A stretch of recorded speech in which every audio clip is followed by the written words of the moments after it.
All right, we are coming up on, and I guess quickly passing, 8 o'clock. So, let's go ahead and settle in, get comfortable, and get back to our book.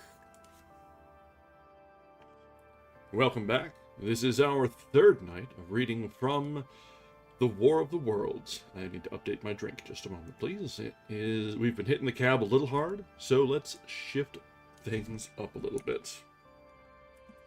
I've had this in the fridge for a while, and it's time to break it out. So, had a bit of a day today. Man, oh man. Got up in the morning and pretty much right from the get-go been driving all day. Got done with that and got where I was going, did some shopping with some family, treated them to some lunch, early dinner, whatever the heck time it was, and got right back on the road. Just in time to put up a post on Bluesky, set up a waiting room, and get back ready for this. So, we've got a bit of a day. So, with that out of the way, you'll pardon me if I'm a little worse for wear, but we should be able to power through tonight and see. Realistically, we should probably go a little bit over, just to make sure that we're getting far enough through the book so that we can finish up tomorrow. So, let's jump into it, and we'll see if we can go a little bit longer than normal tonight. Not too much, maybe just 10 or 15 minutes. Just whatever it comes out to. And yeah, it was fun. Was out getting some clothes and accoutrements for my stepfather and I for our my sister's getting married at the end of September. So we're getting the odds and ends together and getting things all sorted. Can be difficult to find things in proper sizes if your proportions are a little helter-skelter. It happens. Alright, let's get into things then, and back into the world of The War of the Worlds. We're picking up tonight from chapter 16. If you'll remember last night we saw the collapse of the British military. They thought they had a fitting stand with their artillery lines and the emplaced gun embankments, but after the first minor success, the Martians caught on and have fallen back on a good old standby of colonialist efforts, overwhelming firepower with questionable weaponry. The last is the next session here. The last development was the deployment of a peculiar gas that killed on contact and dissipated out through water. So we'll see whether there's an answer to this, or whether the forces of Earth and Britain, Britain and Earth by extension. We don't know if there's more going on outside of the UK at this point. There's not a whole lot of contact. But we don't know exactly what's going on outside the little bubble of the world that our narrator is telling us from the ground level. So we'll see if that expands a little bit, or if we'll continue to have this eyes on the ground view. So let's pick up now from chapter 16. The Exodus from London. So you understand the roaring wave of fear that swept through the greatest city in the world just as Monday was dawning. It's a little biased there. The stream of flight rising swiftly to a torrent, lashing in a foaming tumult round the railway stations, banked up into a horrible struggle about the shipping in the Thames, and hurrying by every available channel northward and eastward. By 10 o'clock, the police organization, and by midday, even the railway organizations, were losing coherency, losing shape and efficiency, guttering, softening, running at last in that swift liquefaction of the social body. All the railway lines north of the Thames and the southeastern people at Cannon Street had been warned by midnight on Sunday, and trains were being filled. People were fighting savagely for standing room in the carriages, even at 2 o'clock. By 3, people were being trampled and crushed, even in Bishopsgate Street, a couple of 100 yards or more from Liverpool Street Station.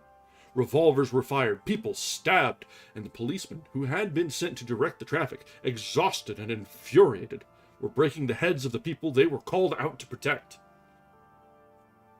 And as the day advanced, and the engine drivers and stokers refused to return to London, the pressure of the flight drove the people in an ever-thickening multitude away from the stations and along the northward-running roads.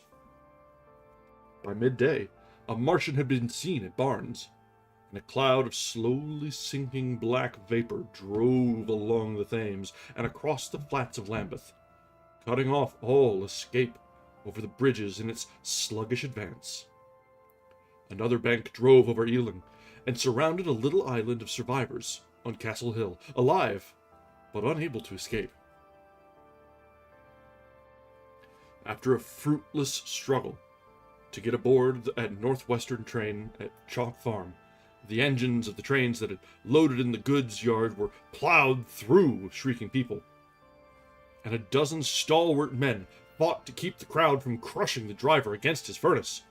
My brother emerged upon the Chalk Farm road, dodged across through a hurrying swarm of vehicles, and had the luck to be foremost in the sack of a cycle shop. The front tire of the machine he got was punctured in dragging it through the window, but he got up and off, notwithstanding, with no further injury than a cut wrist. The steep foot of Haverstock Hill was impassable, owing to several overturned horses, and my brother struck into Belsize Road.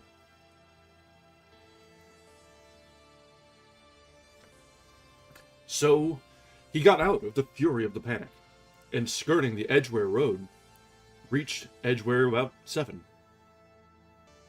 Fasting and wearied, but well ahead of the crowd.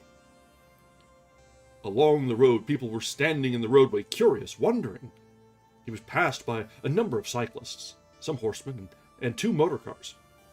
A mile from Edgware, the rim of the wheel broke, and the machine became unrideable. He left it by the roadside and trudged through the village.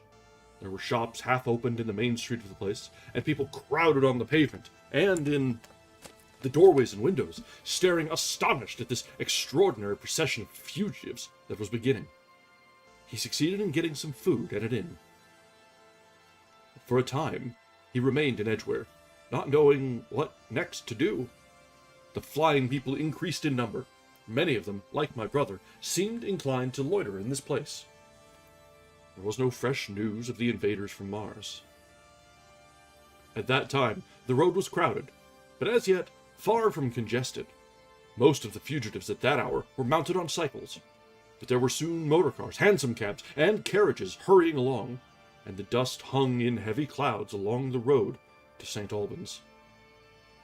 It was perhaps a vague idea of making his way to Chelmsford, where some friends of his lived, that at last induced my brother to strike into a quiet lane running eastward. Presently, he came upon a stile, and, crossing it, followed a footpath northeastward. He passed near several farmhouses, and some little places whose names he did not learn. He saw a few fugitives, until, in a grass lane toward High Barnet, he happened upon 2 ladies, who became his fellow travelers. He came upon them just in time to save them. He heard their screams, and hurrying around the corner saw a couple of men struggling to drag them out of the little pony chaise in which they had been driving, while a third, with difficulty, held the frightened pony's head. One of the ladies, a short woman dressed in white, was simply screaming. The other, a dark, slender figure, slashed at the men who gripped her arm with a whip she held in her disengaged hand. Always, doesn't matter what sort of work you're in, fiction, non-fiction, or otherwise, the worst sort of monsters are always the people you see along the road. Hell, you see that in real life. Road rage, that's a bitch and a half, ain't it? My brother immediately grasped the situation, shouted, and hurried towards the struggle. One of the men desisted and turned towards him, and my brother, realizing from his antagonist's face that a fight was unavoidable, and being an expert boxer, went into him forthwith and sent him down against the wheel of the chaise. It was no time for pugilistic chivalry, and my brother laid him quiet with a kick, and gripped the collar of the man who pulled at the slender lady's arm. He heard the clatter of hooves. The whip stung across his face. A third antagonist struck him between the eyes, and the man he held wrenched himself free and made off down the lane in the direction from which he had come. Partly stunned, he found himself facing the man who had held the horse's head, and became aware of the chaise receding from him down the lane, swaying from side to side, and with the women in it looking back.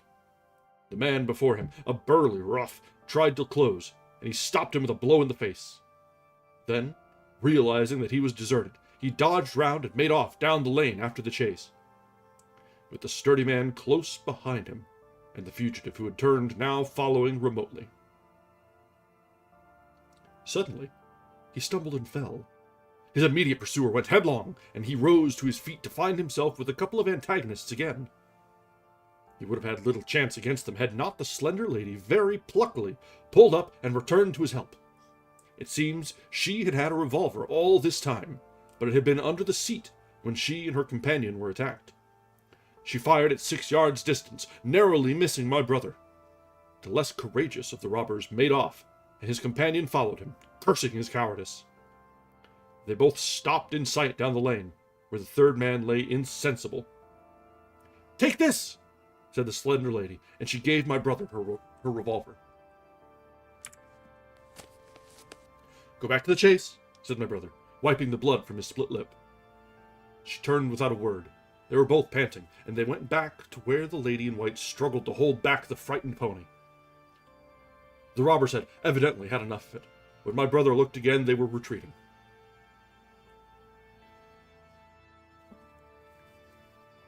"I'll sit here," said my brother, "if I may," and he got upon the empty front seat. The lady looked over her shoulder. "Give me the reins," she said, and laid the whip along the pony's side. In another moment, a bend in the road hid the 3 men from my brother's eyes.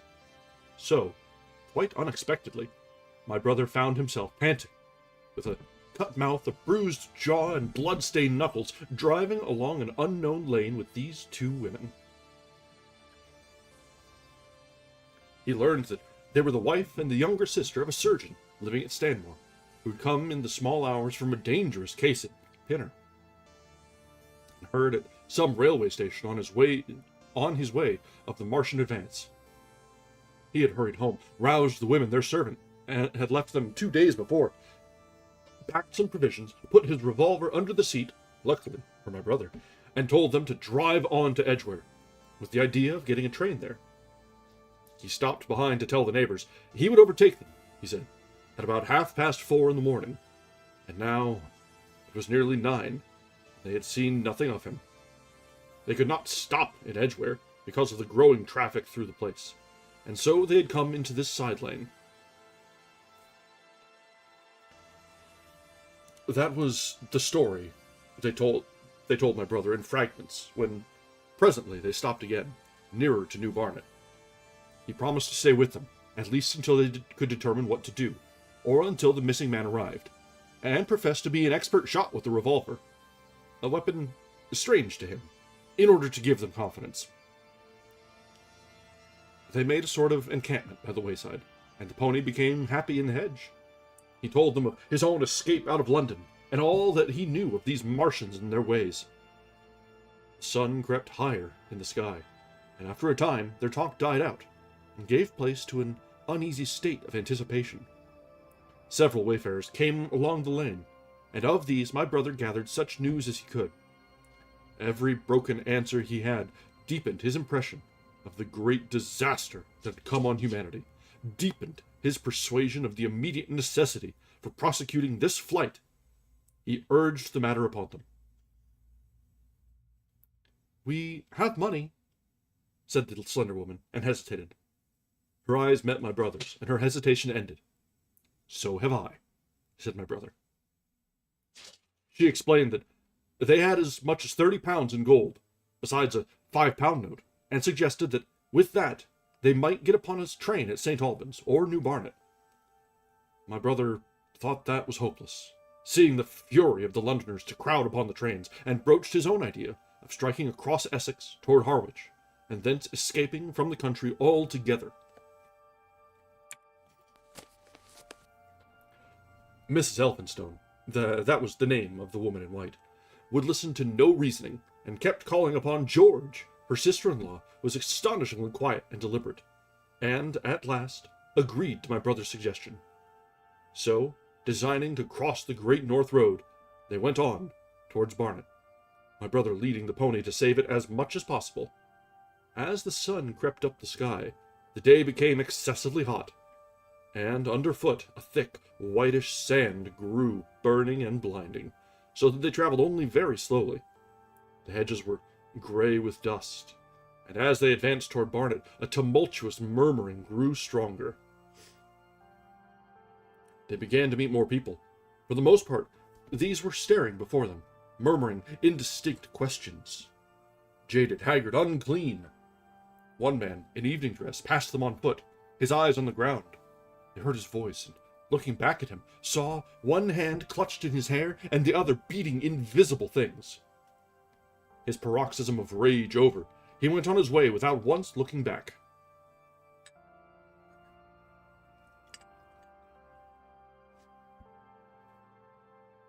As my brother's party went on towards the crossroads to the south of Barnet, they saw a woman approaching the road across some fields on their left, carrying a child and with two other children, and then passed a man in dirty black, with a thick stick in one hand and a small portmanteau in the other.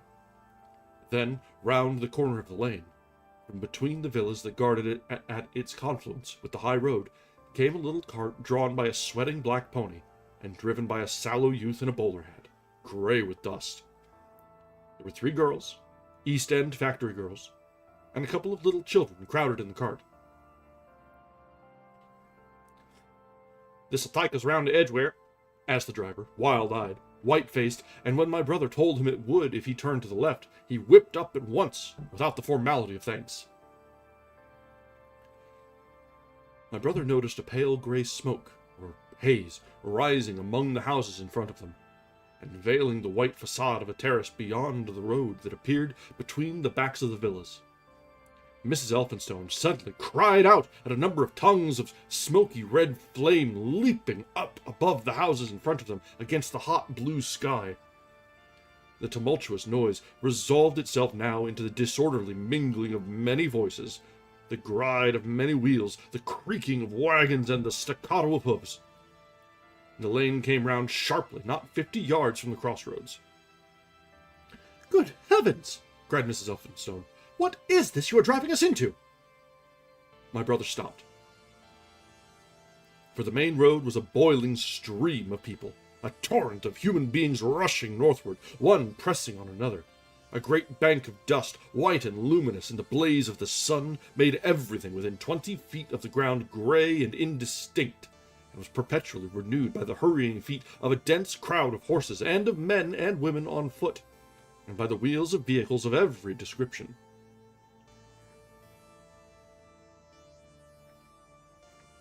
"Way!" my brother heard voices crying. "Make way!" It was like riding into the smoke of a fire to approach the meeting point of the lane and road. The crowd roared like a fire, and the dust was hot and pungent, and, indeed, a little way up the road, a villa was burning and sending rolling masses of black smoke across the road to add to the confusion. 2 men came past them, then a dirty woman carrying a heavy bundle and weeping. A lost retriever dog, with the hanging tongue, circled dubiously round them, scared and wretched, and fled at my brother's threat. So much as they could see of the road Londonward between the houses to the right was a tumultuous stream of dirty, hurrying people, pent in between the villas on either side. The black heads, the crowded forms grew into distinctness as they rushed towards the corner, hurried past, and merged their individuality again in a receding multitude that was swallowed up at last in a cloud of dust. Go on! Cried the voices. "Way! Way!" One man's hands pressed on the back of another. My brother stood at the pony's head, irresistibly attracted. He advanced slowly, pace by pace, down the lane. Edgware had been a scene of confusion. Chalk Farm, a riotous tumult. But this was a whole population in movement. It is hard to imagine that host.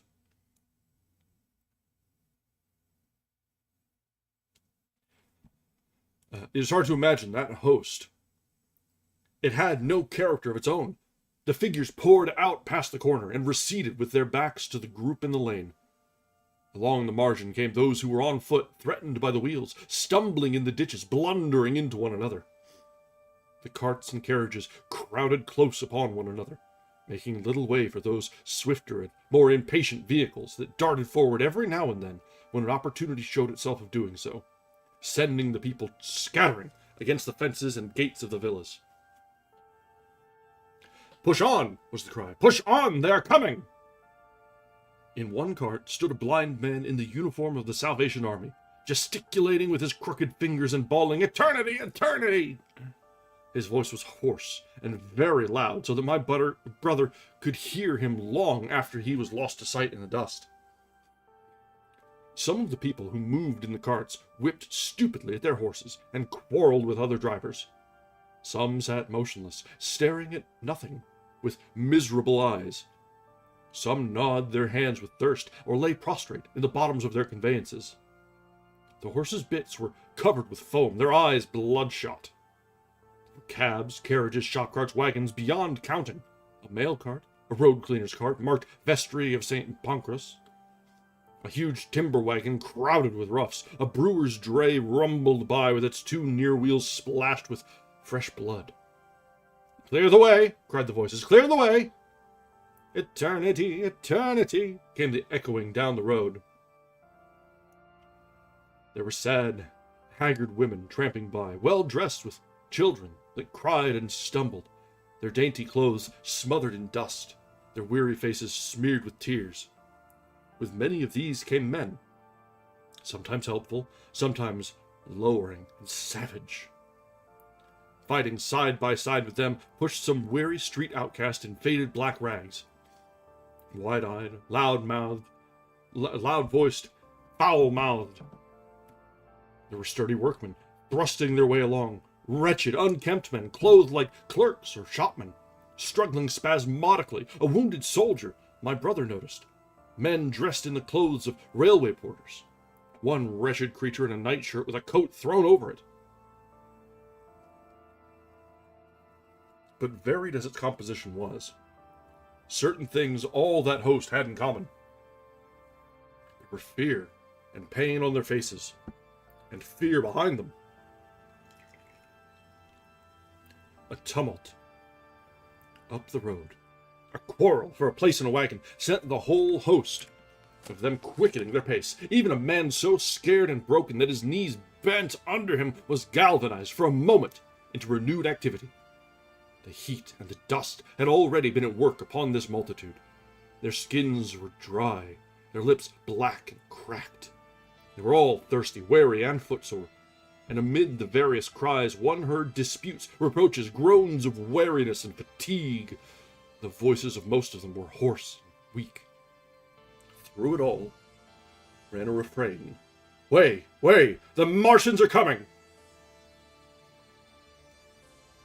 Few stopped, and came aside from that flood. The lane opened slantingly into the main road with a narrow opening, and had a delusive appearance of coming from the direction of London. Yet a kind of eddy of people drove into its mouth, weaklings elbowed out of the stream, who, for the most part, rested but a moment before plunging into it again. A little way down the lane, with two friends bending over him, lay a man with a bare leg, wrapped about with bloody rags. He was a lucky man to have friends.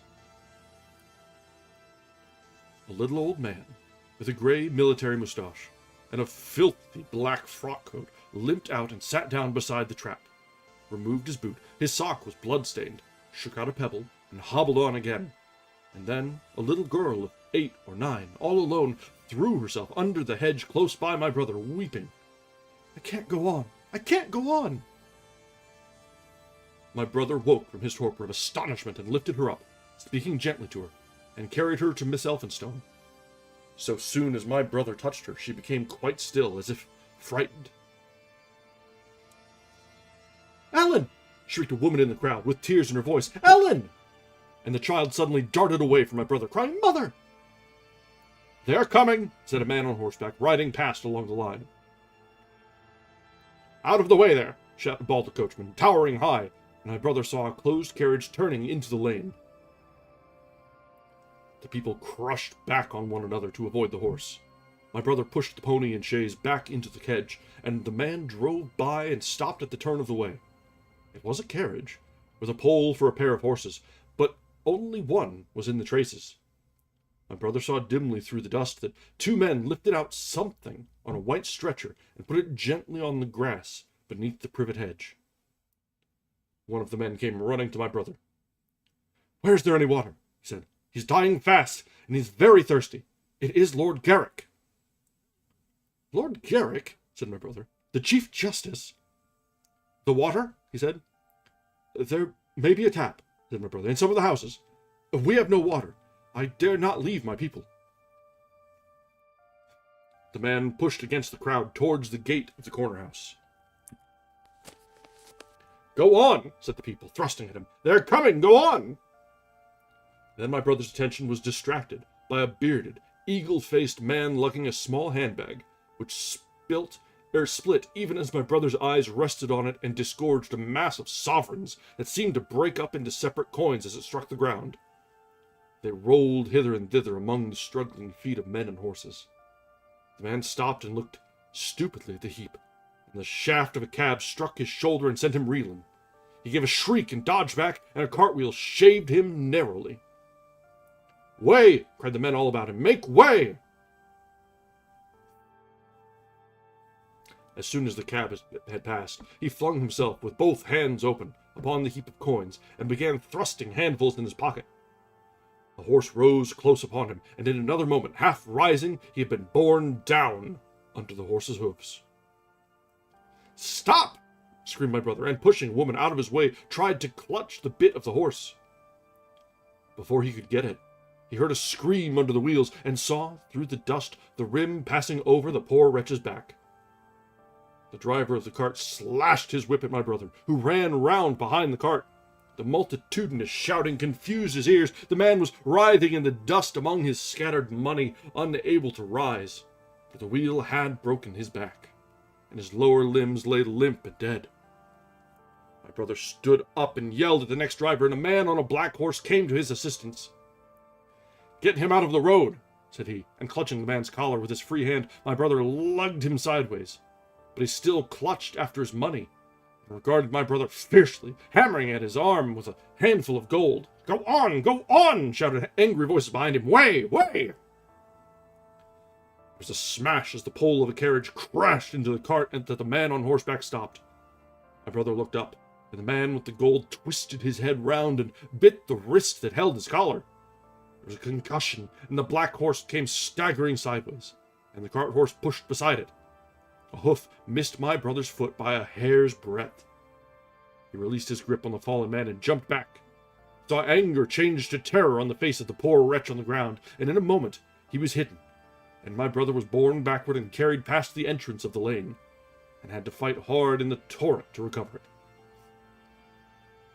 He saw Miss Elphinstone covering her eyes, and a little child, with all of a child's want of sympathetic imagination, staring with dilated eyes at a dusty something that lay black and still, ground and crushed under the rolling wheels. "Let us go back," he shouted, and began turning the pony round. "We cannot cross this. Hell!" he said, and they went back 100 yards the way they had come, until the fighting ground was hidden. As they passed the bend in the lane, my brother saw the face of the dying man in the ditch under the privet, deadly white and drawn, and shining with perspiration. The two women sat silent, crouching in their seat and shivering. Then, beyond the bend, my brother stopped again. Miss Elphinstone was white and pale, and her sister-in-law sat weeping, too wretched even to call upon George. My brother was horrified and perplexed. So soon as they had retreated, he realized how urgent and unavoidable it was to attempt this crossing. He turned to Miss Elphinstone, suddenly resolute. "We must go that way," he said, and led the pony round again. For the second time that day, this girl proved her quality. To force their way into the torrent of people, my brother plunged into the traffic and held back a horse cab, while she drove the pony across its head. A wagon locked wheels for a moment and ripped a long splinter from the chaise. In another moment, they were caught and swept forward by the stream. My brother, with the cabman's whip red marks across his face and hands, scrambled into the chaise and took the reins from her. "Point the revolver at the man behind," he said, giving it to her. "If he presses us too hard—" "No! Point it at his horse." Then he began to look out for a chance of edging to the right across the road. But once in the stream, he seemed to lose volition, to become a part of that dusty route. They swept through the chipping Barnet with the torrent. They were nearly a mile beyond the center of the town before they had fought across to the opposite side of the way. It was din and confusion indescribable. But in and beyond the town, the road forks repeatedly, and this to some extent relieved the stress. They struck eastward through the Hadley, and there on either side of the road, and at another place farther on, they came upon a great multitude of people drinking at the stream. Some fighting to come at the water, and farther on, from a lull near East Barnet, they saw 2 trains running slowly, one after the other, without signal or order. Trains swarming with people, with men even among the coals behind the engines, going northward, along the Great Northern Railway. My brother supposes that they must have filled outside London, for at that time the furious terror of the people had rendered the central termini impossible. Near this place they halted for the rest of the afternoon, for the violence of the day had already utterly exhausted all 3 of them. They began to suffer the beginnings of hunger. The night was cold, and none of them dared to sleep. And in the evening, many people came hurrying along the road nearby their stopping place, fleeing from unknown dangers before them, and going in the direction from which my brother had come. That brings us to the end of chapter 16. And yes, there is a new one, and I am told it is atrocious. It is a crime against the source. Yeah, it has Ice Cube, and it's very American action-y. Apparently it's almost reminiscent of, like, Independence Day, but done badly.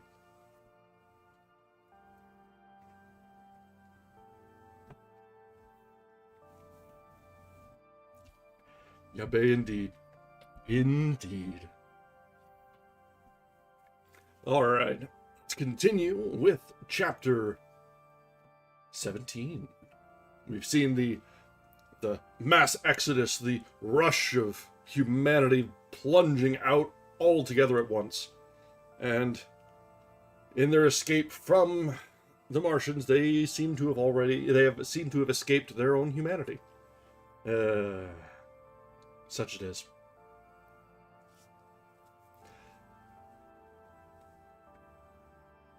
That's very fair. I'll probably end up watching it myself. I won't pay to watch it, but that's another story entirely. Wink, wink, nudge, nudge.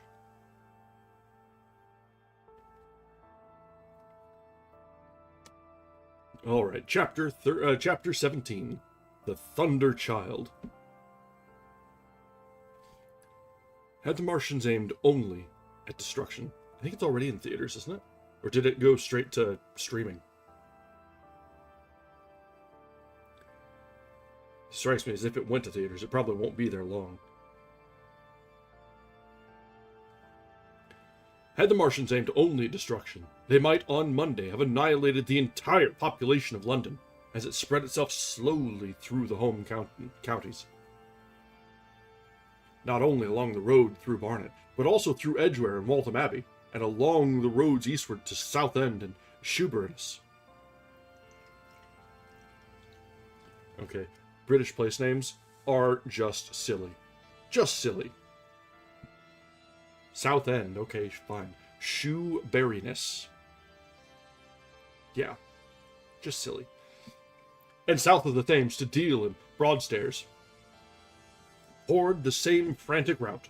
If one could have hung that June morning in a balloon in the blazing blue above London, every northward and eastward road running out of the tangled maze of streets would have seemed stippled black with the streaming fugitives, each dot a human agony of terror and physical distress. I have set forth at length, in the last chapter, my brother's account of the road through Chipping Barnet, in order that my readers may realize how that swarming of black dots appeared to one of those concerned. Never before in the history of the world had such a mass of human beings moved and suffered together. The legendary hosts of Goths and Huns, the hugest armies Asia has ever seen, would have been but a drop in that current. And this was no disciplined march, it was a stampede. A stampede gigantic and terrible, without order, without a goal. 6 million people, unarmed and unprovisioned, driving headlong. It was the beginning of the rout of civilization, of the massacre of mankind. Directly below him, the balloonist would have seen the network of streets far and wide, houses, churches, squares, crescents, gardens, already derelict, spread out like a huge map, and in the southward blotted. Over Ealing, Richmond, Wimbledon, it would have seemed as if some monstrous pen had flung ink upon the chart. Steadily, incessantly, each black splash grew and spread, shooting out ramifications this way and that, now banking itself against rising ground, now pouring swiftly over a crest into a newfound valley, exactly as a gout of ink would spread itself upon blotting paper. And beyond, over the blue hills that rise southward of the river, the glittering Martians went to and fro, calmly and methodically spreading their poison cloud over this patch of country and then over that, laying it again with their stream of jets when it had served its purpose, and taking possession of the conquered country. They did not seem to have aimed at extermination so much as at the complete demoralization and the destruction of any opposition. They exploded any stores of powder they came upon, cut every telegraph, and wrecked the railways here and there.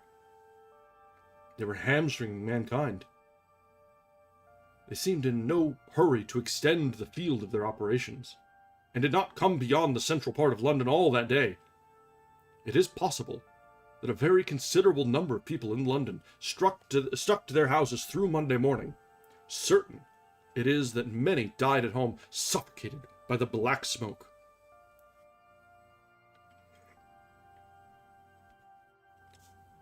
Until about midday, the Pool of London was an astonishing scene. Steamboats and shipping of all sorts lay there, tempted by the enormous sums of money offered by fugitives. And it is said that many who swam out to these vessels were thrust off with boat hooks and drowned. About 1 o'clock in the afternoon, the thinning remnant of a cloud of the black vapor appeared between the arches of Blackfriars Bridge. At that, the pool became a scene of mad confusion, fighting and collision, and for some time a multitude of boats and barges jammed in the northern arch of the Tower Bridge, and the sailors and lightmen had to fight savagely against the people who swarmed upon them from the riverfront. People were actually clambering down the piers of the bridge from above. When, an hour later, a Martian appeared beyond the clock tower and waded down the river, nothing but wreckage floated above Limehouse. Of the falling of the 5th cylinder I have presently to tell. The 6th Tsar fell at Wimbledon.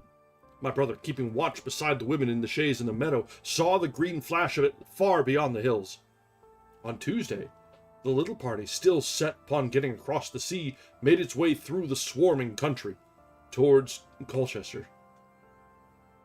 The news that the Martians were now in possession of the whole of London was confirmed.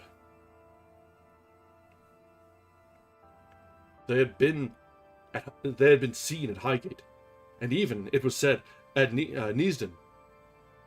But they did not come into my brother's view until the morrow. That day, Scattered multitudes began to realize the urgent need of provisions. As they grew hungry, the rights of property ceased to be regarded. Farmers were out to defend their cattle sheds, granaries, and ripening root crops with arms in their hands. A number of people now, like my brother, had their faces eastward, and there were some desperate souls even going back towards London to get food. These were chiefly people from the northern suburbs, whose knowledge of the Black Smoke came by hearsay. He heard that about half the members of the government had gathered at Birmingham, and that enormous quantities of high explosives were being prepared to be used in automatic mines across the Midland counties. He was also told that the Midland Railway Company had replaced the desertions of the first day's panic, had resumed traffic, and was running northward trains from St. Albans to relieve the congestion of the home counties. There was also a placard in Chipping Ongar announcing that large stores of flour were available in the northern towns, and that within 24 hours bread would be distributed among the starving people in the neighborhood. But this intelligence did not deter him from the plan of escape he had formed, and the three pressed eastward all day and heard no more of the bread distribution than this promise. Nor, as a matter of fact, did anyone else hear more of it. That night fell the seventh star, falling upon Primrose Hill. It fell while Miss Elphinstone was watching, for she took that duty alternately with my brother. She saw it. On Wednesday, the three fugitives, they passed the night in a field of unripe wheat, reached Chelmsford, and there a body of the inhabitants, calling itself the Committee of Public Supply, seized the pony as provisions, and would give nothing in exchange for it but the promise of a share in it the next day. Here there were rumors of Martians at Epping, and news of the destruction of Waltham Abbey powder mills in a vain attempt to blow up one of the invaders. People were watching for Martians here from the church towers. My brother, very luckily for him as it chanced, preferred to push on at once to the coast rather than wait for food, although all three of them were very hungry.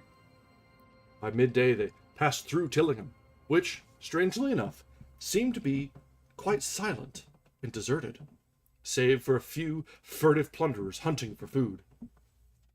Near Tillingham, they suddenly came in sight of the sea, and the most amazing crowd of shipping of all sorts that it is possible to imagine. For after the sailors could no longer come up the Thames, they came on to the Essex coast, to Harwich and Walton and Clacton, and afterwards to Foulness and Shoebury, to bring off the people. They lay in a huge sickle-shaped curve that vanished into mist at last towards the Naze. Close inshore was a multitude of fishing smacks, English, Scotch, French, Dutch, and Swedish, steam launches from the Thames, yachts, electric boats, and beyond were ships of larger burden, a multitude of filthy colliers, trim merchantmen, cattle ships, passenger boats, petroleum tanks, ocean tramps, and old white transport even.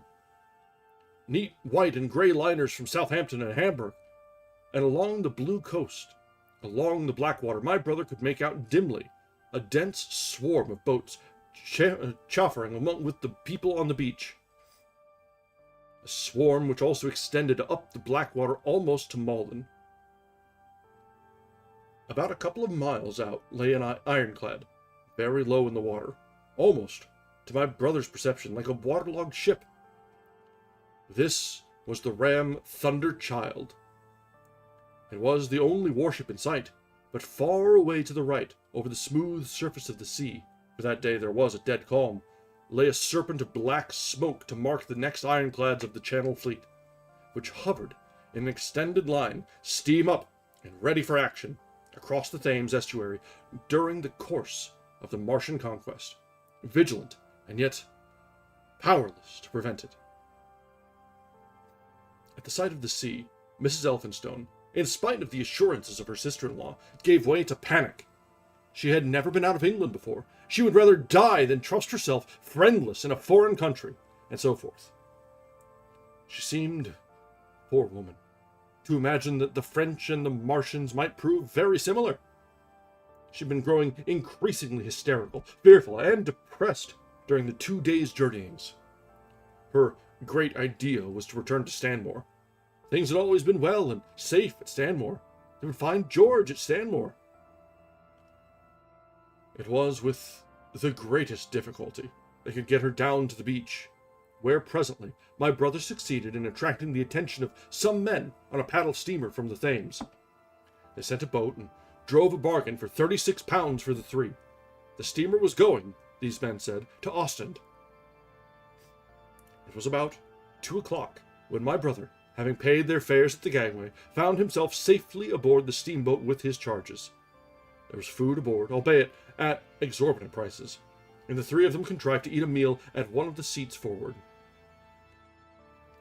There were already a couple of score of passengers aboard, some of whom had expended their last money in securing a passage, but the captain lay off the Blackwater until 5 in the afternoon, picking up passengers until the seated decks were even dangerously crowded. He would probably have remained longer had it not been for the sound of guns that began about that hour in the south. As if in answer, the ironclad Seaward fired a small gun and hoisted a string of flags. A jet of smoke sprang out of her funnels. Some of the passengers were of the opinion that this firing came from Shoeburyness, until it was noticed it was growing louder. At the same time, far away in the southeast, the masts and upper works of 3 ironclads rose one after the other out of the sea, beneath clouds of black smoke. But my brother's attention speedily reverted to the distant firing in the south. He fancied he saw a column of smoke rising out of the distant gray haze. The little steamer was already flapping her way eastward of the big crescent of shipping, and the low Essex coast was growing blue and hazy when a Martian appeared, small and faint in the remote distance, advancing along the muddy coast from the direction of Foulness. At that, the captain on the bridge swore at the top of his voice with fear and anger at his own delay, and the paddles seemed infected with his terror. Every soul aboard stood at the bulwarks or on the seats of the steamer and stared at that distant shape, higher than the trees or church towers for inland, and advancing with a leisurely parody of a human stride. It was the first Martian my brother had seen, and he stood more amazed than terrified, watching this Titan advancing deliberately towards the shipping, wading farther and farther into the water as the coast fell away. Then, far away beyond the crouch, came another, striding over some stunted trees, and then yet another, still farther off, wading deeply through a shiny mud flat that seemed to hang halfway up between sea and sky. They were all stalking seaward, as if to intercept the escape of the multitudinous vessels that were crowded between Foulness and the Naze. In spite of the throbbing exertions of the engines of the little paddle-boat and the pouring foam that her wheels flung behind her, she receded with terrifying slowness from this ominous advance. Glancing northwestward, my brother saw the large crescent of shipping already writhing with the approaching terror. One ship passing behind another coming round from broadside to end on, steamships whistling and giving off volumes of steam, sails being let out, launches rushing hither and thither. He was so fascinated by this and by the creeping danger away to the left that he had no eyes for anything seaward. And then a swift movement of the steamboat. She had already come round to avoid being run down, flung him headlong from the seat upon which he was standing. There was a shouting all about him, a trampling of feet, and a cheer that seemed to be answered faintly. The steamboat lurched and rolled him over upon his hands. He sprang to his feet and saw to starboard, and at not 100 yards from their heeling, pitching boat, a vast iron bulk like the blade of a plow, tearing through the water, tossing it on either side in huge waves of foam that leaped toward the steamer, flinging her paddles helplessly in the air, and then sucking her deck down almost to the waterline. A douche of spray blinded my brother for a moment. When his eyes were clear again, he saw the monster had passed and was rushing landward. Big iron upperworks rose out of this headlong structure, and from that twin funnels projected and spat a smoking blast shot with fire. It was the torpedo ram, Thunder Child, steaming headlong, coming to the rescue of the threatened shipping. Keeping his footing on the heaving deck by clutching the bulwarks, my brother looked past this charging leviathan at the Martians again. He saw the three of them now close together, and standing so far out to sea that their tripod supports were almost entirely submerged. Thus sunken, and seen in remote perspective, they appeared far less formidable than the huge iron bulk in whose wake the steamer was pitching so helplessly. It would seem that they were regarding this new antagonist with astonishment. To their intelligence, it may be the giant was even such another as themselves. The Thunder Child fired no gun, but simply drove full speed towards them. It was probably her not firing that enabled her to get so near the enemy as she did. They did not know what to make of her. One shell, and they would have sent her to the bottom forthwith with the heat ray.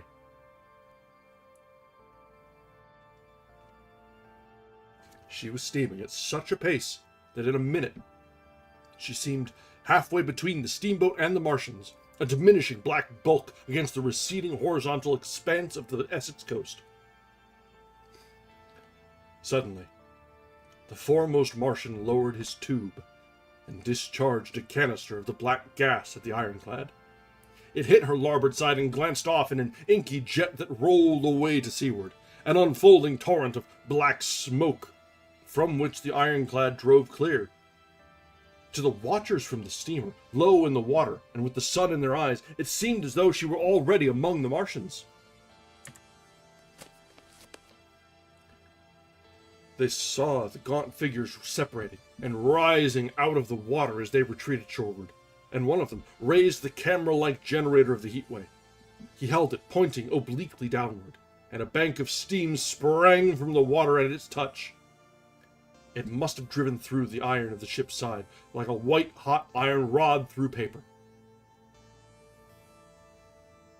A flicker of flame went up through the rising steam, and then the Martian reeled and staggered. In another moment, he was cut down, and a great body of water and steam shot high in the air. The guns of the Thunder Child sounded through the reek, going off one after the other, and one shot splashed the water high close by the steamer, ricocheted towards the other flying ships to the north, and smashed a smack to matchwood. But no one heeded that very much. At the sight of the Martians' collapse, the captain on the bridge yelled inarticulately, and all the crowding passengers on the steamer's stern shouted together. And then they yelled again. For surging out beyond the white tumult drove something long and black. The flames streaming from its middle parts, its ventilators and funnels spouting fire. We dropped a few frames. Let's give it a second there. Yeah, larboard is not something you see quite so often. It's typically just port and starboard, not larboard, starboard. I mostly know larboard from Omega in Final Fantasy XIV. Wink, wink. But that's a different story for another day. But yes, it is usually port.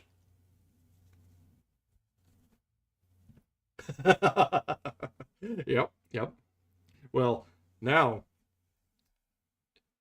people that are getting ready to play the collab with Monster Hunter had best learn what larboard and starboard means. They're going to be in for a surprise. You know it. You know it. Crash course. Alright, we seem stable. Let's get back into it.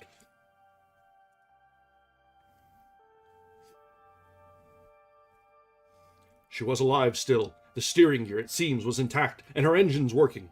She headed straight for a second Martian, and was within 100 yards of him when the heat ray came to bear. Then, with a violent thud, a blinding flash, her decks, her funnels leaped upward. The Martian staggered with the violence of her explosion, and in another moment, the flaming wreckage, still driving forward with the impetus of its pace, had struck him and crumpled him up like a thing of cardboard. My brother shouted involuntarily. A boiling tumult of steam hid everything again. "Two!" yelled the captain. Everyone was shouting. The whole steamer from end to end rang with frantic cheering that was taken up first by one and then by all in the crowding multitude of ships and boats that was driving out to sea. The steam hung upon the water for many minutes, hiding the third Martian and the coast altogether. And all this time, the boat was paddling steadily out to sea and away from the fight. And when at last the confusion cleared, the drifting bank of black vapor intervened, and nothing of the Thunder Child could be made out, nor could the third Martian be seen. But the ironclads to seaward were now quite close, and standing in towards shore past the steamboat. The little vessel continued to beat its way seaward, and the ironclads receded slowly towards the coast, which was hidden still by a marbled bank of vapor, part steam, part black gas, eddying and combining in the strangest way. The fleet of refugees was scattering to the northeast. Several smacks were sailing and between the ironclads and the steamboat. After a time, and before they reached the sinking cloudbank, the warships turned northward, and then abruptly went about and passed into the thickening haze of evening southward. The coast grew faint, and at last indistinguishable amid the low banks of clouds that were gathering about the sinking sun. Then, suddenly, out of the golden haze of the sunset came the vibration of guns and a form of black shadows moving. Everyone struggled to the rail of the steamer and peered into the blinding furnace of the west, but nothing was to be distinguished clearly. A mass of smoke rose, slanting, and barred the face of the sun. The steamboat throbbed on its way through an interminable suspense.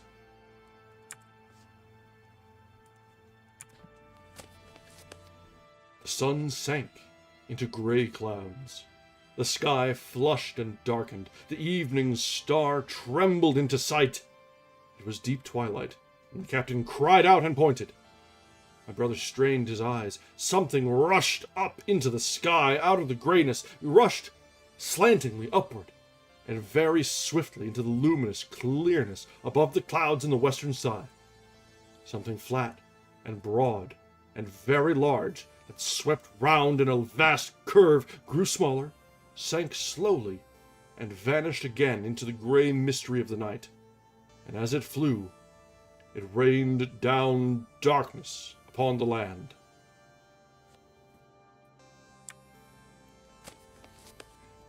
And that brings us to the end of chapter 17, and the end of book 1 of the War of the Worlds. I hadn't realized this was broken up into multiple books.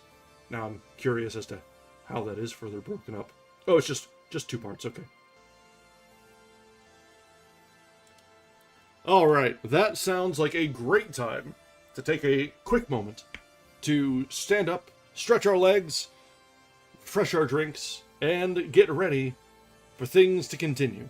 Because we've seen a last fight back against the Martians there. The ironclads, the great British Navy, stood firm for a bit.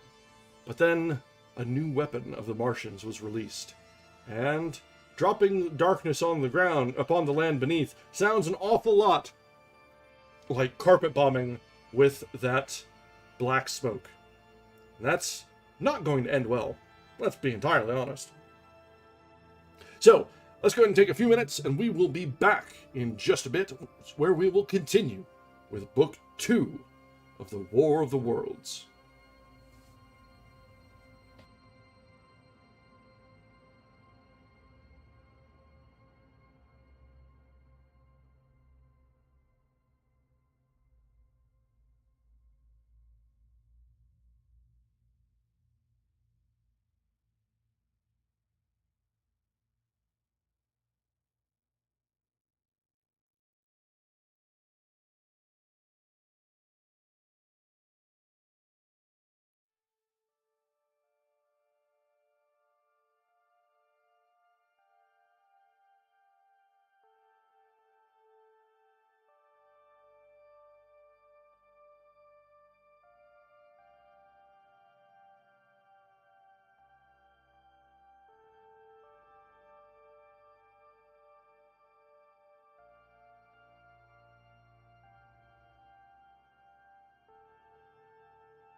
All right, we are back.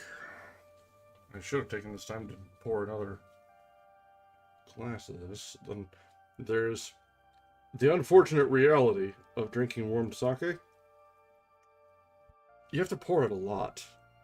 You can't just, get a nice big wine glass full of it and you're good to go. No, you have the carafe, you have the small cup. You have to repeatedly fill it, which is a little first world problems, I know. Yeah, that's been pretty, Wells is sort of prophetic almost. We're seeing the use of gas attacks. We're seeing carpet bombings long before World War One. Well, yeah, I can't imagine drinking it incorrectly. Come on, I'm not some savage.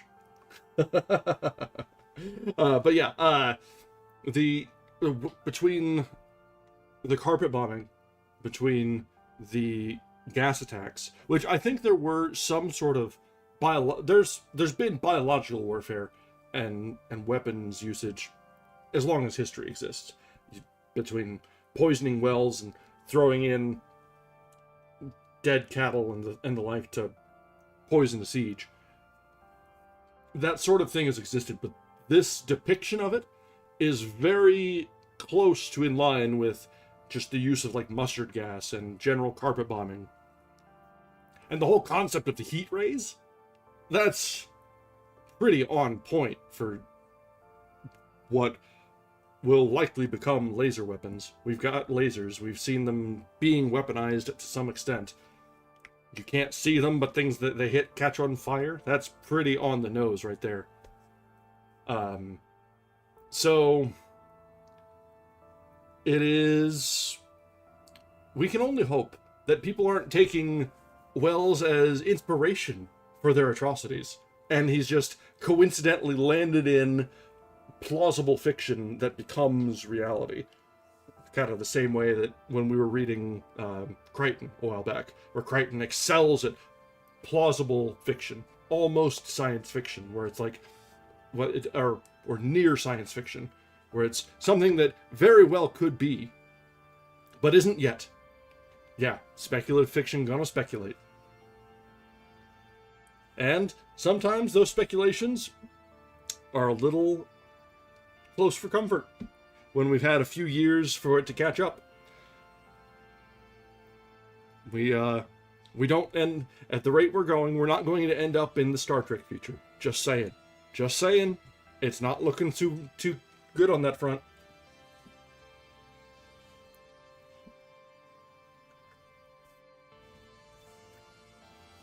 All right, let's get back into it. We've got a lot of book ahead of us. We're actually just shy of 60%, so despite planning to go a little bit long, we will likely still end up at the 2-day mark. So we'll probably end up finishing this on Tuesday, which works out pretty well. It gives us a whole week, or a whole weekend of a new project.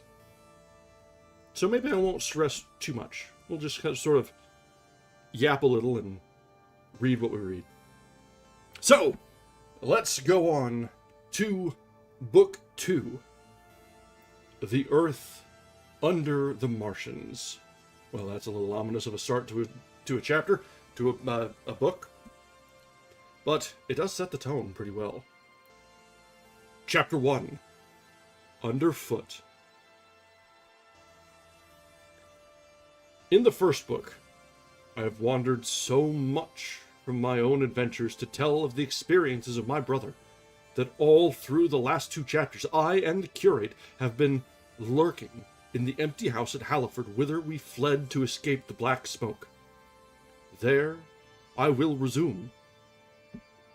We stopped there all Sunday night, and all the next day, the day of the panic, in a little island of daylight, cut off by the black smoke from the rest of the world. We could do nothing but wait in aching inactivity during those 2 weary days. My mind was occupied by anxiety for my wife.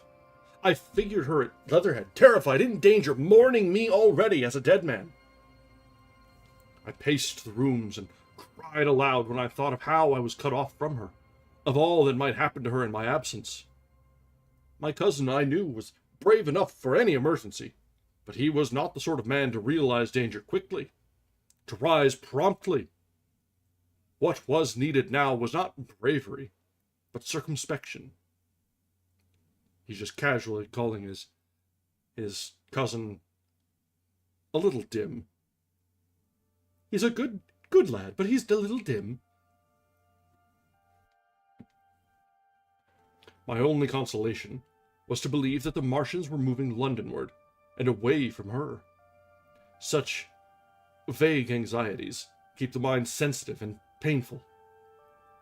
I grew very wary and irritable with the curate's perpetual ejaculations. I tired of the sight of his selfish despair. It reminds us of the zinger of a line we had last time. After some ineffectual remonstrance, I kept away from him, staying in a room, evidently a children's schoolroom, containing globes, forms, and copybooks. When he followed me thither, I went to a box room at the top of the house, and, in order to be alone with my aching miseries, locked myself in. We were hopelessly hemmed in by the black smoke all that day and the morning of the next. There were signs of people in the next house on Sunday evening, a face at a window and moving lights, and later the slamming of a door. But I do not know who these people were, nor what became of them. We saw nothing of them the next day. The black smoke drifted slowly riverward, all through Monday morning, creeping nearer and nearer to us, driving at last along the roadway outside the house that hid us. A Martian came across the fields about midday, laying the stuff with a jet of superheated steam that hissed against the walls, smashed all the windows it touched, and scalded the curate's hand as he fled out of the front room. When at last we crept across the sodden rooms and looked out again, the country northward was as though a black snowstorm had passed over it. Looking towards the river, we were astonished to see an unaccountable redness mingling with the black of the scorched meadows. For a time, we did not see how this change affected our position, save that we were relieved of our fear of the black smoke. But later, I perceived that we were no longer hemmed in, that now we might get away. So soon as I realized that the way of escape was open, my dream of action returned. But the curate was lethargic, unreasonable. "We are safe here," he repeated. "Safe here." I resolved to leave him. Would that I had! Wiser now for the artilleryman's teaching, I sought out food and drink.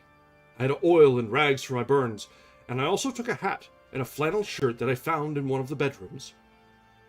When it was clear to him that I meant to go alone, had reconciled myself to going alone, he suddenly aroused himself to come, and all being quiet throughout the afternoon, we started about 5 o'clock, as I should judge, along the blackened road to Sunbury.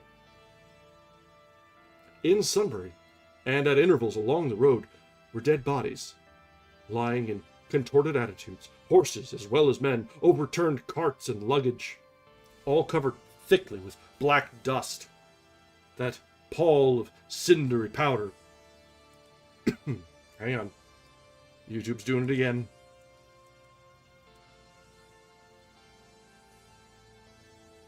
Oh, this is a big one. Hang tight.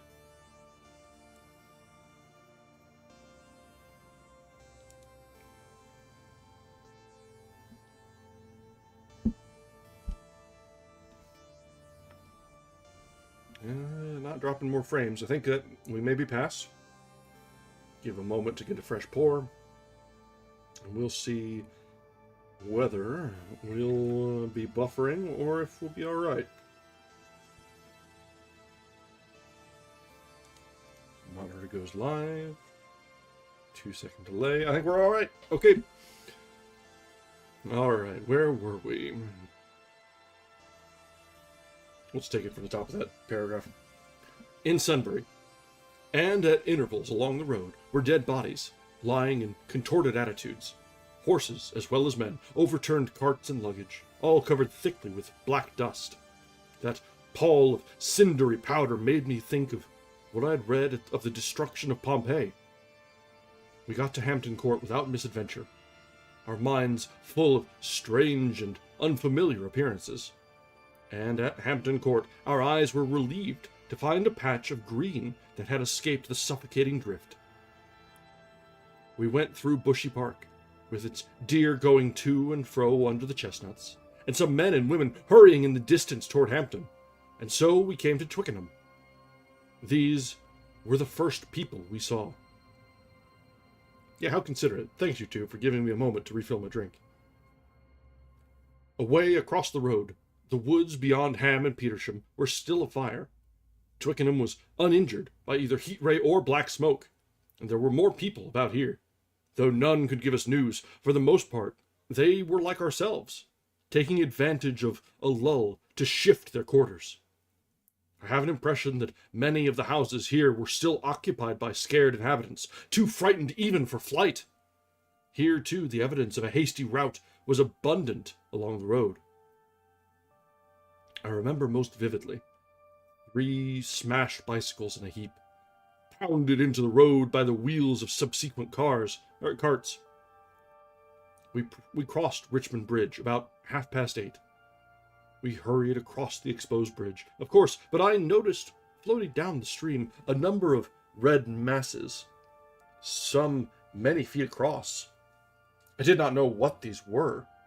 There was no time for scrutiny, but I put a more horrible interpretation on them than they deserved. Here again, on the Surrey side, were black dust that had once been smoke, and dead bodies, a heap near the approach to the station. But we had no glimpse of the Martians until we were some way towards Barnes. We saw, in the blackened distance, a group of 3 people running down a side street towards the river, but otherwise it seemed deserted. Up the hill, Richmond town was burning briskly. Outside the town of Richmond, there was no trace of the black smoke. Then, suddenly, as we approached Kew, came a number of people running, and the upperworks of a Martian fighting machine loomed in sight over the housetops, not 100 yards away from us. We stood aghast at our danger, and had the Martian looked down, we must immediately have perished. We were so terrified that we dared not go on, but turned aside and hid in a shed in a garden. There the curate crouched, weeping silently, and refused to stir again. But my fixed idea of reaching Leatherhead would not let me rest, and in the twilight I ventured out again. I went through a shrubbery, and along a passage beside a big house standing in its own grounds, and so emerged upon the road towards Kew. The curate I left in the shed, but he came hurrying after me. That second start was the most foolhardy thing I ever did. It was manifest the Martians were about us. No sooner had the curate overtaken me than we saw either the fighting machine we had seen before or another, far away across the meadows in the direction of Kew Lodge. 4 or 5 little black figures hurried before it across the green gray of the field, and in a moment it was evident this Martian pursued them. In 3 strides he was among them, and they ran radiating from his feet in all directions. He used no heat ray to destroy them, but picked them up one by one. Apparently, he tossed them into the great metallic carrier which projected behind him, much as a workman's basket hangs over his shoulder. It was the first time I realized that the Martians might have any other purpose than destruction with defeated humanity. We stood for a moment petrified, then turned and fled through a gate behind us into a walled garden, fell into, rather than found, a fortunate ditch, and lay there, scarce daring to whisper to each other until the stars were out. I suppose it was nearly 11 o'clock before we gathered courage to start again, no longer venturing into the road, but sneaking along hedgerows and through plantations, and watching keenly through the darkness. he on the right and I on the left, for the Martians, who seemed to be all about us. In one place, we blundered upon a scorched and blackened area, now cooling and ashen, and a number of scattered dead bodies of men, burned horribly, about the heads and trunks, but with their legs and boots mostly intact. And of dead horses, 50 feet perhaps, behind a line of 4 ripped guns and smashed gun carriages. Sheen, it seemed, had escaped destruction. The place was silent and deserted. Here, we happened on no dead, though the night was too dark for us to see into the side roads of the place. In Sheen, my companion suddenly complained of faintness and thirst, and we decided to try one of the houses.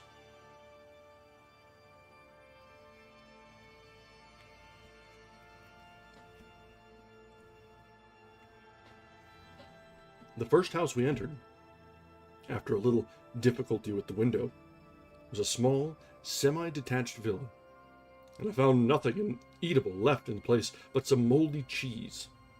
That's the best kind. There was, however, water to drink, and I took a hatchet, which promised to be useful in our next housebreaking.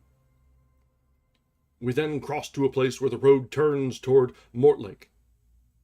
Here there stood a white house within a walled garden, and in the pantry of this domicile we found a store of food, 2 loaves of bread in a pan, an uncooked steak, and the half of a ham.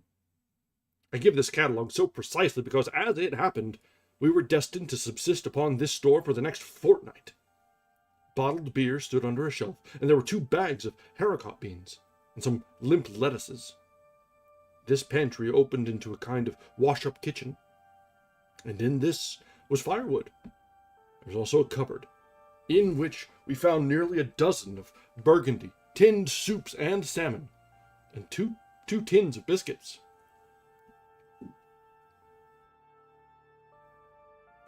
We sat in the adjacent kitchen in the dark, for we dared not strike a light, and ate bread and ham, and drank beer out of the same bottle.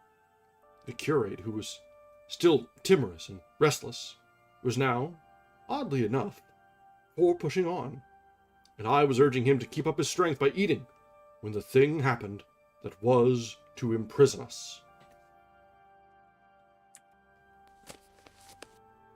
"It can't be midnight yet," I said, and then came a blinding glare of vivid green light. Everything in the kitchen leaped out, clearly visible in green and black, and vanished again. And then followed such a concussion as I have never heard before or since. So close on the heels of this as to seem instantaneous came a thud behind me, a clash of glass, a crash and rattle of falling masonry all about us, and the plaster of the ceiling came down upon us, smashing into a multitude of fragments upon our heads. I was knocked headlong across the floor against the oven handle, and stunned. I was insensible for a long time, the curate told me, and when I came to, we were in darkness again, and he, with a face wet, as I found afterwards, with blood from a cut forehead, was dabbing water over me. For some time, I could not recollect what had happened. Then things came to me slowly. A bruise on my temple asserted itself. "Are you better?" asked the curate in a whisper. At last I answered him. I sat up. "Don't move. The floor is covered with smashed crockery from the dresser. You can't possibly move without making a noise, and I fancy they are outside." We both sat quite silent, so that we could scarcely hear each other breathing. Everything seemed deadly still, but once something near us, some plaster or broken brickwork, slid down with a rumbling sound. Outside and very near was an intermittent, metallic rattle. Said the curate, when presently it happened again. "Yes," I said. "What is it?" "Martian," said the curate. I listened again. It was not like the heat ray, I said, and for a time I was inclined to think one of the great fighting machines had stumbled against the house, as I had seen one stumble against the tower of Shepperton Church. Our situation was so strange and incomprehensible that for 3 or 4 hours, until the dawn came, we scarcely moved. And then the light filtered in, not through the window, which remained black, but through a triangular aperture between a beam and a heap of broken bricks in the wall behind us. The interior of the kitchen we now saw grayly for the first time. The window had been burst in by a mass of garden mold, which flowed over the table upon which we had been sitting and laid about our feet. Outside, the soil was banked high against the house. At the top of the window frame, we could see an uprooted drainpipe. The floor was littered with smashed hardware. The end of the kitchen towards the house was broken into, and since the daylight shone in there, it was evident the greater part of the house had collapsed. Contrasting vividly with this ruin was the neat dresser, stained in the fashion pale green with a number of copper and tin vessels below it, the wallpaper imitating blue and white tiles, and a couple of colored supplements fluttering from the walls above the kitchen range. As the dawn grew clearer, we saw through the gap in the wall the body of a Martian, standing sentinel, suppose, over the still glowing cylinder. At the sight of that, we crawled as circumspectly as possible out of the twilight of the kitchen into the darkness of the scullery. Abruptly, the right interpretation dawned upon my mind. "The 5th cylinder," I whispered. "The 5th shot from Mars has struck this house and buried us under the ruins." For a time, the curate was silent, and then he whispered, "God have mercy upon us." I heard him presently whimpering to himself. Save for that sound, we lay quite still in the scullery. I, for my part, scarce dared to breathe, and sat with my eyes fixed on the faint light of the kitchen door. I could just see the curate's face, a dim oval shape, and his collar and cuffs. Outside there began a metallic hammering, then a violent hooting, and then, again, after a quiet interval, a hissing, like the hissing of an engine. These noises, for the most part problematical, continued intermittently, and seemed, if anything, to increase in number as time wore on. Presently, a measured thudding, and a vibration that made everything about us quiver, and the vessels in the pantry ring and shift, began and continued. Once the light was eclipsed, and the ghostly kitchen doorway became absolutely dark. For many hours we must have crouched there, silent and shivering, until our tired attention failed. At last, I found myself awake and very hungry. I am inclined to believe we must have spent the greater portion of a day before that awakening. My hunger was at a stride so insistent that it moved me to action. I told the curate I was going to seek food, and felt my way towards the pantry.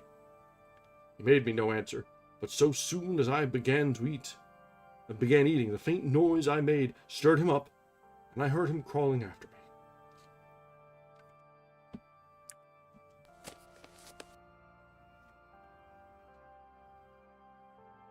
That brings us to the end of Chapter 1 of Book 2. And that is some terrible luck there. But our narrator has protagonist protections. A little bit of plot armor. Never hurt anybody. Maybe got you in a little bit more trouble than you intended, but didn't actually hurt you. And so, the narrator remains safe. But uncomfortable. I'll give him that. Uncomfortable indeed.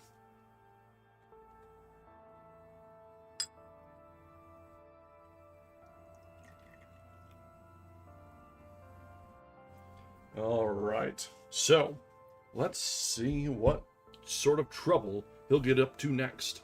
Because the next chapter does seem to be about him still. We're not diverging into the secondhand tale of his brother. I guess now that his brother is presumably safe on the open sea.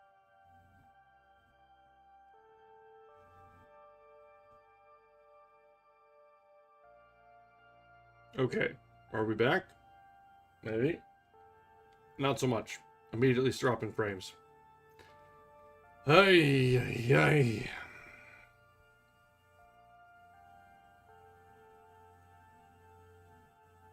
YouTube, what are you doing? What are you doing?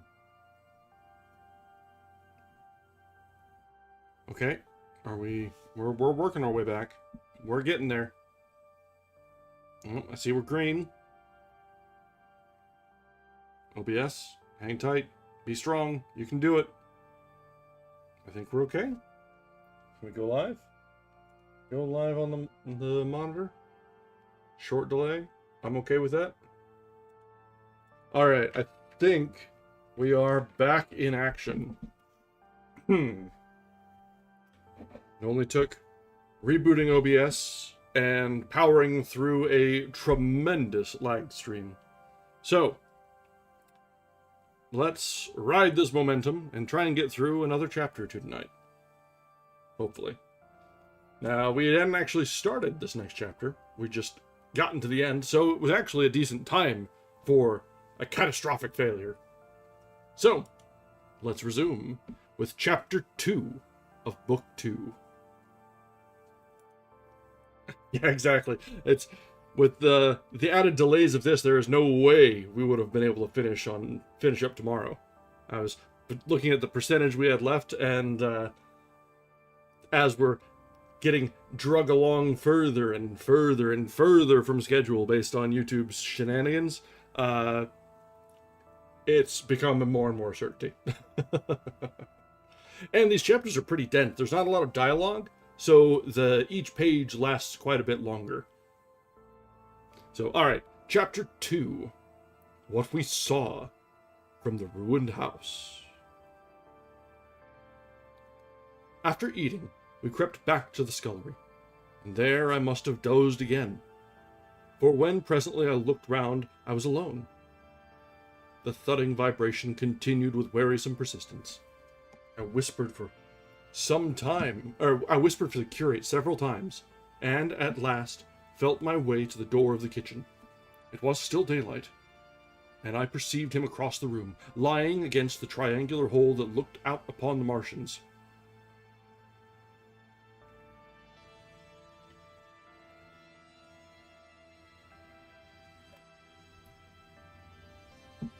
His shoulders were hunched, so that his head was hidden from me. I could hear a number of noises almost like those in an engine shed, and the place rocked with that beating thud. Through the aperture in the wall, I could see the top of a tree touched with gold and the warm blue of a tranquil evening sky. For a minute or so, I remained watching the curate, and then I advanced, crouching and stepping with extreme care amid the broken crockery that littered the floor. I touched the curate's leg, and he started so violently that a mass of plaster went sliding down outside and fell with a loud impact.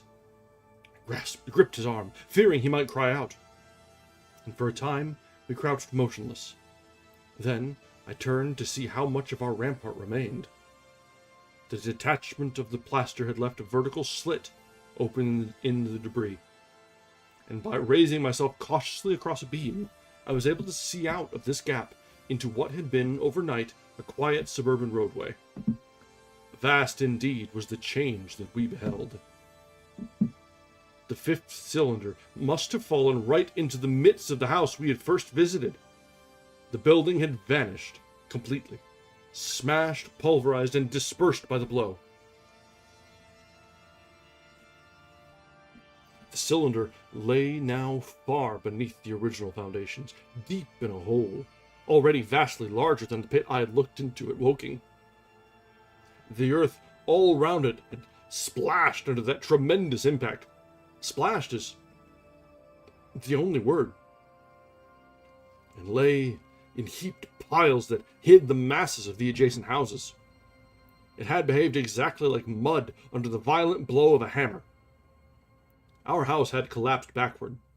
The front portion, even on the ground floor, had been destroyed completely. By a chance, the kitchen and scullery had escaped, and stood buried now under soil and ruins, closed in by tons of earth on every side save towards the cylinder. Over that aspect, we hung now on the very edge of the great circular pit the Martians were engaged in making. The heavy beating sound was evidently just behind us, and ever and again a bright green vapor drove up like a veil across our peephole. The cylinder was already opened in the center of the pit, and on the farther edge of the pit, amid the smashed and gravel-heaped shrubbery, one of the great fighting machines, deserted by its occupant, stood stiff and tall against the evening sky. At first, I barely noticed the pit and the cylinder, although it had been convenient to describe them first, on account of the extraordinary glittering mechanism I saw busy in the excavation, and on account of the strange creatures that were crawling slowly and painfully across the heaped mold near it.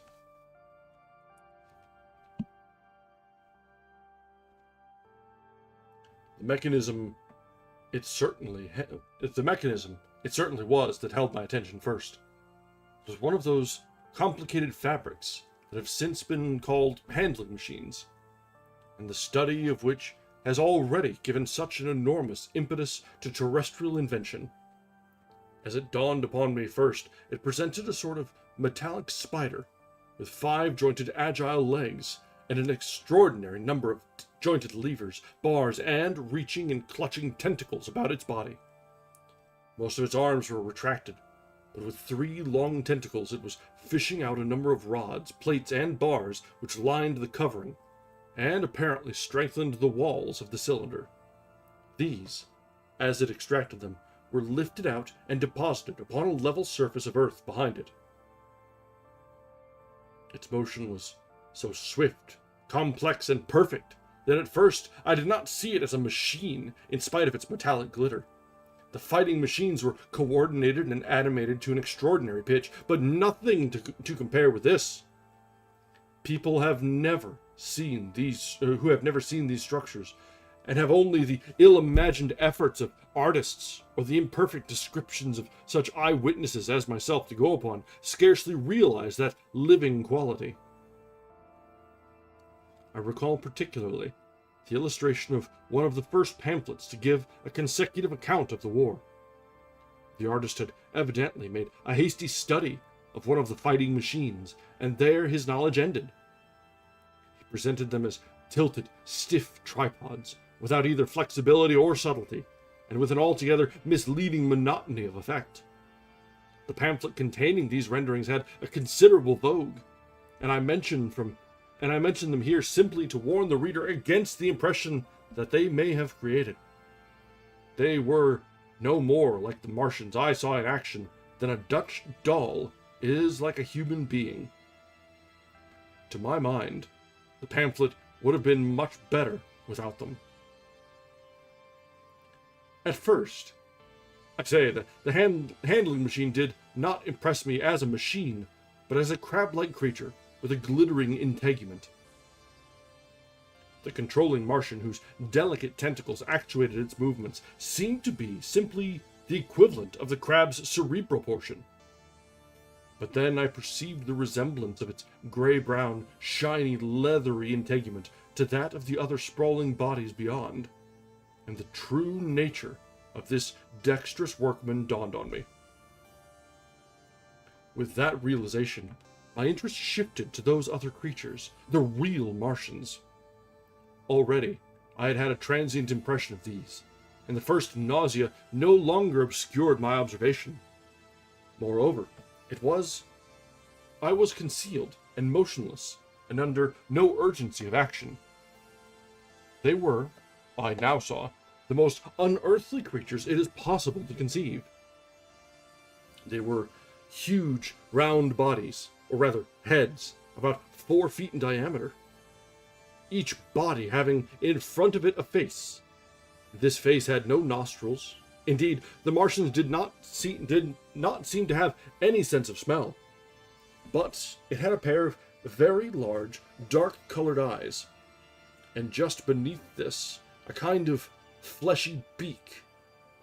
In the back of this head or body, I scarcely know how to speak of it, was the single, tight, tympanic surface, since known to be anatomically an ear, though it must have been almost useless in our dense air.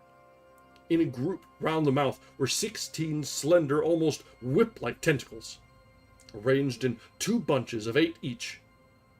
These bunches have since been named rather aptly by that distinguished anatomist, Professor Howe's, the hands. Even as I saw these Martians for the first time, they seemed to be endeavoring to raise themselves on these hands. But, of course, with the increased weight of terrestrial conditions, this was impossible. There is reason to suppose that on Mars they may have progressed upon them with some facility. The internal anatomy, I may remark here, as dissection has since shown, was almost equally simple. The greater part of the structure was the brain, sending enormous nerves to the eyes, ear, and tactile tentacles. Besides this were the bulky lungs, into which the mouth opened, and the heart and its vessels. The pulmonary distress caused by the denser atmosphere and greater gravitational attraction was only too evident in the convulsive movement of the outer skin. And this was the sum of the Martian organs. Strange as it may seem to a human being, all the complex apparatus of digestion, which makes up the bulk of our bodies, did not exist in the Martians. They were heads. Merely heads. Entrails they had none. They did not eat, much less digest. Instead, they took the fresh, living blood of other creatures and injected it into their own veins. I have myself seen this being done, as I shall mention in its place. But, squeamish as I may seem, I cannot bring myself to describe what I could not endure, even to continue watching. Let it suffice to say, blood obtained from a still living animal, in most cases from a human being, was run directly by means of a little pipette into the recipient canal.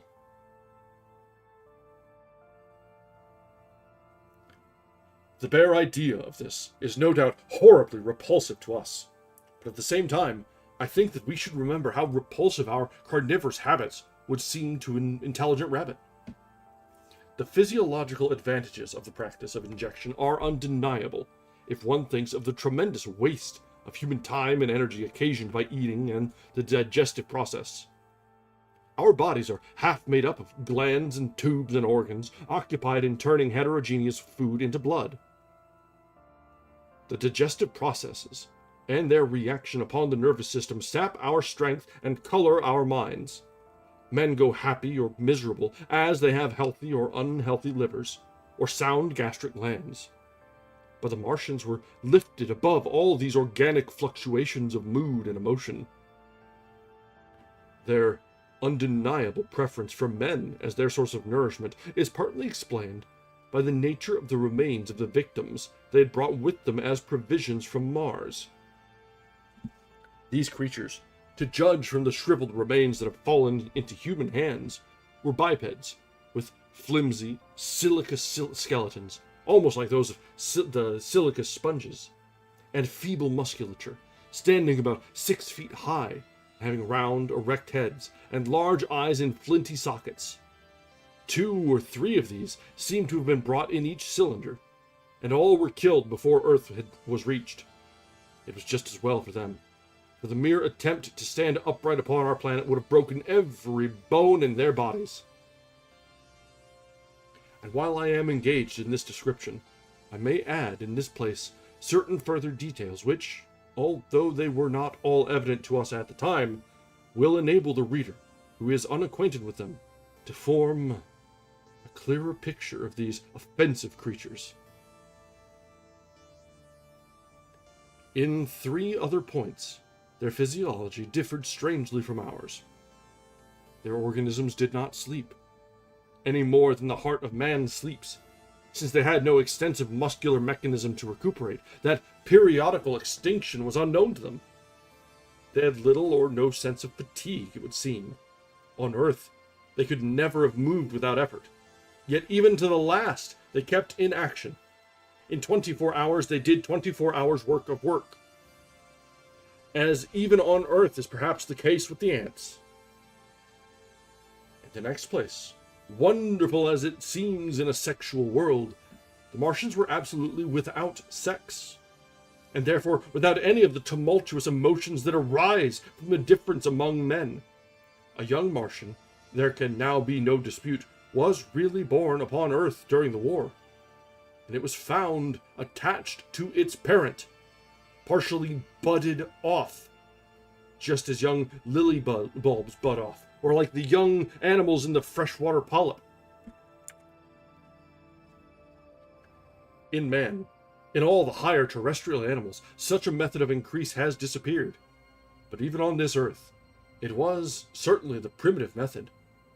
Among the lower animals, up even to those first cousins of the vertebrated animals, the tunicates, the two processes occur side by side.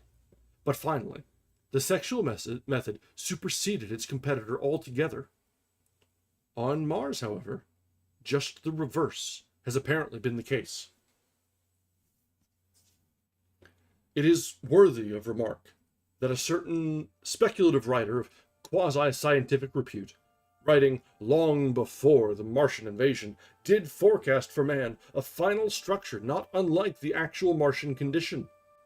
His prophecy, I remember, appeared in November or December 1893 in a long-defunct publication, the Pall Mall Budget. I remember and I recall a caricature of it in a pre-Martian periodical called Punch. He pointed out, writing in a foolish, facetious tone, that the perfection of mechanical appliances must ultimately supersede limbs, the perfection of chemical devices, digestion, that such organs as hair, external nose, teeth, ears, and chin were no longer essential parts of the human being, and that the tendency of natural selection would lie in the direction of their steady diminution. Through the coming ages, the brain alone remained a cardinal necessity. Only one other part of the body had a strong case for survival, and that was the hand, teacher and agent of the brain. While the rest of the body dwindled, the hands would grow larger. This sounds very meta, and is very likely a bit or an essay or something that Wells himself wrote and in some random publication, and he was self-referencing to be, setting up his own little continuity. At least that's how it strikes me there. There is many a true word written in jest, and here, in the Martians, we have beyond dispute the actual accomplishment of such a suppression of the animal side of the organism by the intelligence.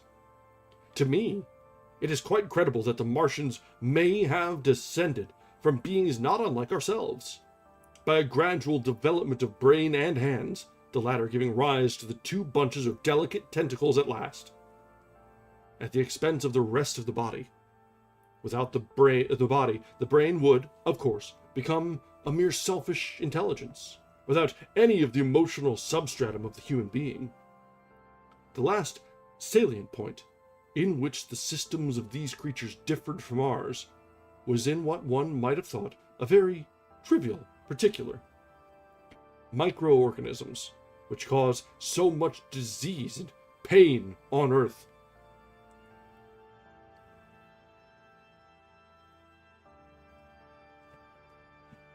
Have either never appeared upon Mars, or Martian sanitary science eliminated them ages ago. 100 diseases, all the fevers and contagions of human life, consumption, cancers, tumors, and such morbidities, never enter the scheme of their life. And speaking of the differences between the life on Mars and terrestrial life, I may allude here to the curious suggestions of the red weed. Apparently, the vegetable kingdom in Mars, instead of having green for a dominant color, is of a vivid blood red tint. At any rate, the seeds which the Martians, intentionally or accidentally, brought with them gave rise in all cases to red-colored growths. Only that known popularly as the red weed, however, gained any footing in competition with terrestrial forms. The red creeper was quite a transitory growth, and few people have seen it growing. For a time, however, the red weed grew with astonishing vigor and luxuriance. It spread up the sides of the pit by the third or fourth day of our imprisonment, and its cactus-like branches formed a carmine fringe to the edges of our triangular window. And afterwards, I found it broadcast throughout the country, and especially wherever there was a stream of water. The Martians had what appears to have been an auditory organ, a single round drum at the back of the head body, and the eyes with a visual range not very different from ours, except that, according to Phillips, blue and violet were as black to them. It is commonly supposed that they communicated by sounds and tentacular gesticulations. This is asserted, for instance, in the able but hastily compiled pamphlet, written evidently by someone not an eyewitness of Martian actions, to which I have already alluded, and which, so far, has been the chief source of information concerning them. Now, no surviving human being saw so much of the Martians in action as I did. I take no credit to myself for an accident, but the fact is so, and I assert that I watched them closely time after time, and that I have seen 4, 5, and once 6 of them sluggishly performing the most elaborately complicated operations together without sound or gesture. Their peculiar hooting invariably preceded feeding. It had no modulation and was, I believe, in no sense a signal, but merely the expiration of air preparatory to the suctional operation. I have a certain claim to at least an elementary knowledge of psychology, and in this matter I am convinced, as firmly as I am convinced of anything, that the Martians interchanged thoughts without any physical intermediation. And I have been convinced of this in spite of strong preconceptions. Before the Martian invasion, as an occasional reader here or there may remember, I had written with some little vehemence against the telepathic theory. The Martians wore no clothing. Their conceptions of ornament and decorum were necessarily different from ours. And not only were they evidently much less sensible of changes of temperature than we were, but changes of pressure do not seem to have affected their health at all seriously. Yet, though they wore no clothing, it was in the other artificial additions to their bodily resources that their great superiority over man lay. We men, with our bicycles and road skates, our Lilienthal soaring machines, our guns and sticks and so forth, are just in the beginning of the evolution that the Martians have worked out. They have become practically mere brains, wearing different bodies according to their needs, just as men wear suits of clothes and take a bicycle in a hurry or an umbrella in the wet. And of their appliances, perhaps nothing is more wonderful to a man than the curious fact that what is the dominant feature of almost all human devices in mechanism is absent. The wheel is absent. Among all the things they brought to earth, there is no trace or suggestion of their use of wheels. One would have at least expected it in locomotion, and in this connection it is curious to remark that even on this earth, nature has never hit upon the wheel, or has preferred other expedients to its development. And not only did the Martians either not know of, which is incredible, or abstain from the wheel, but in their apparatus singularly little use is made of the fixed pivot, or regularly fixed pivot, with circular motions thereabout confined to one plane. Almost all the joints of the machinery present a complicated system of sliding parts moving over small but beautifully curved friction bearings. And while, upon this matter of detail, it is remarkable that the long leverages of their machines are in most cases actuated by a sort of sham musculature of the discs in an elastic sheath, these discs become polarized and drawn closely and powerfully together when traversed by a current of electricity.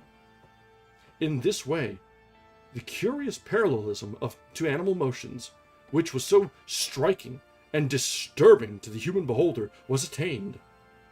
Such quasi-muscles abounded in the crab-like handling machine which, on my first peeping out of the slit, I watched unpacking the cylinder.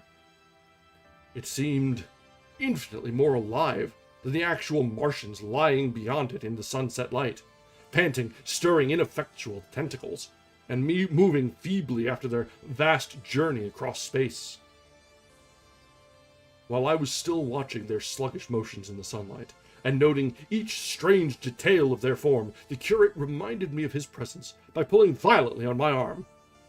I turned to a scowling face and silent, eloquent lips. He wanted the slit, which permitted only one of us to peep through. And so, I had to forego watching them for a time, while he enjoyed that privilege. When I looked again, the busy handling machine had already put together several of the pieces of apparatus it had taken out of the cylinder into a shape having an unmistakable likeness to its own, and down on the left, a busy little digging mechanism had come into view, emitting jets of green vapor and working its way round the pit, excavating and embanking in a methodical and discriminating manner. This it was which had caused the regular beating noise and the rhythmic shocks that had kept our ruinous refuge quivering. It piped and whistled as it worked. So far as I could see, the thing was without a directing Martian at all.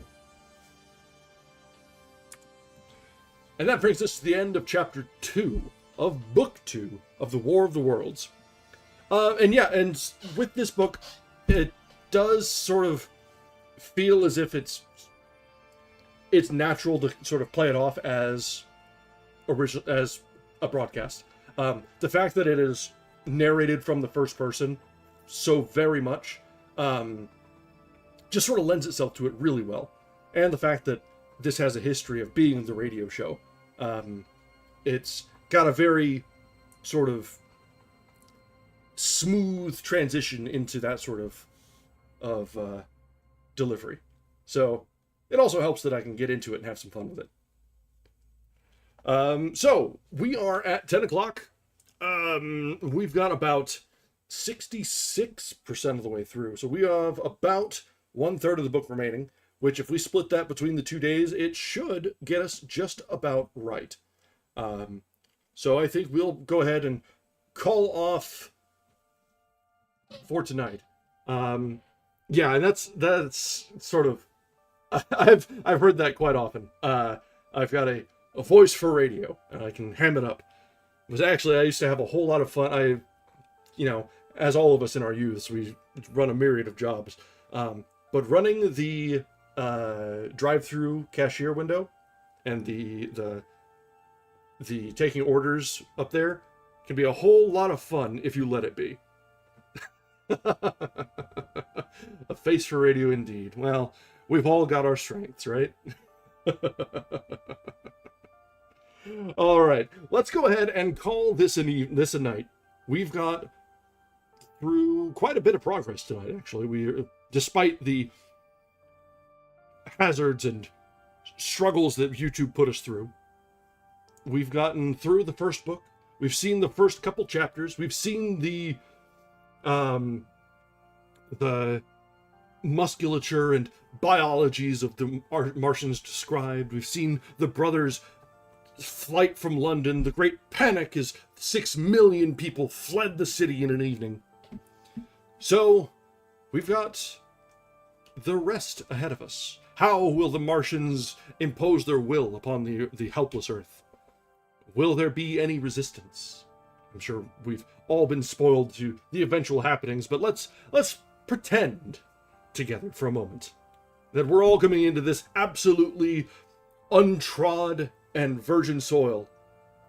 The story untold and unlistened to. Exactly. Suspend that disbelief. So, with that, thank you very much for joining us. Tom Cruise will be running by. He won't save us. He's just running. Just watch him go. Watch him run. And but don't worry, Ice Cube will save us all. Why do they keep adapting this? Why? It's a great story. Don't ruin it. Ay. All right, guys. As always, thank you very much for joining us. If you have not yet, I encourage you to drop a like on the stream. It lets YouTube know that we're doing fun things and should spread the word, trick the algorithm just a little bit. And with that, have a wonderful evening. Thank you, as always, for joining us, and I wish you a good night. We'll be starting again tomorrow at our normal time, where we will get through most of what we have left. Until then, good night.